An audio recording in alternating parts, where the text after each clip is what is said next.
कुछ नंबर्स बड़े इंपॉर्टेंट होते हैं, उसमें एक्सपोर्ट का नंबर सर फहरिस्त है। मेरे ख्याल में जो पाकिस्तान मुस्लिम लीग नवाज का 5 साल का दौर था, अगर मुझे एक आइटम इन्हें बताना हो कि यहाँ आप नाकाम हो गए मुकम्मल तौर पर, तो मैं इन्हें एक्सपोर्ट्स कहूँगा कि एक्सपोर्ट्स में आप मुकम्मल नाकाम हो गए।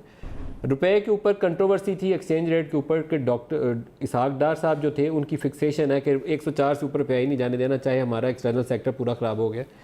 रुपए को हमने डिवैल्यू किया, मिफ्ता इस्माइल साहब से स्टार्ट करके केयर टेकर्स ने एडजस्टमेंट की, मौजूदा हुकूमत ने की, 104 से 143 सफ़र।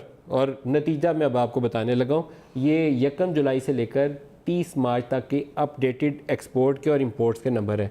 हमारी जो टोटल बरामदात है पाकिस्तान की during the month of March over March, में आपको पहले बताने लगा हूँ, मार्च 2019 में हुई है जी 1979 मिलियन डॉलर्स, 1.979 बिलियन डॉलर्स, अरब डॉलर हो गए।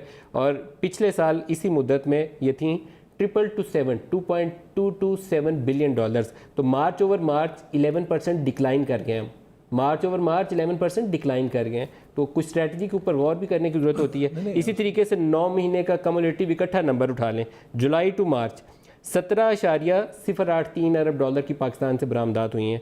और पिछले साल इसी मुद्दत में कंपेरेबल पीरियड, ये एप्पल टू ऑरेंजेस नहीं कर रहा, कंपेरेबल पीरियड ले रहा हूँ, पिछले साल इसी मुद्दत में थी 17.064।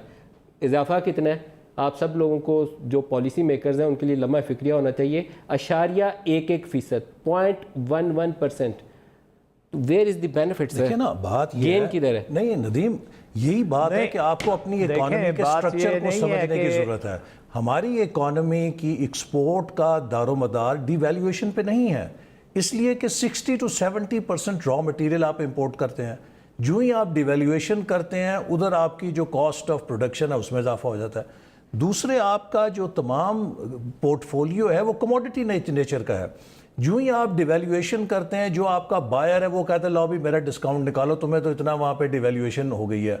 हमारा एक्सपोर्टर कोई तकरीबन उधर ही रहता है, डिवैल्यूएशन हो या ना हो। इन्होंने बगैर सोचे समझे कि इसके मईशत पे क्या असरात होंगे, पता नहीं कौन से वो दानिश्वर हजरात थे। खुद IMF हमें कहता था कि 120-22 is a fair value for rupee, उनके बकौल जब हम बहुत ओवर वैल्यू थे। ये तो 143-45 तक ले जाना वो सुसाइडल। और इसी तरह आपने जैसे शुरू में कहा कि इंटरेस्ट रेट्स अब हमने इतने बढ़ा दिए हैं कि कॉस्ट ऑफ डूइंग बिजनेस मुल्क के अंदर नामुमकिन हो जाएगी। अब इन्होंने जो रिफॉर्म्स की बात की, ये नहीं कि हमने रिफॉर्म्स को टच नहीं किया। आफ्टर ऑल FBR की जो टैक्स कलेक्शन थी 2 ट्रिलियन से तकरीबन 4 ट्रिलियन हुई, दुगना उसमें इजाफा हुआ। जो ईज़ ऑफ डूइंग बिजनेस है, वर्ल्ड इकोनॉमिक फोरम की जो रिपोर्ट है उसमें आखिरी 2 सालों में पाकिस्तान ने सिग्निफिकेंट गेंस किए। कंपैटिटिवनेस रिपोर्ट के अंदर हम ऊपर जाना शुरू हुए थे।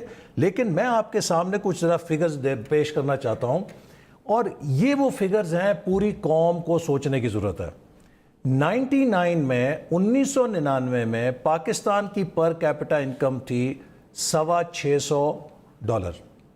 इंडिया की पर कैपिटा इनकम थी $440, यानी कि हम तकरीबन $200 इंडिया से 99 तक ऊपर थे।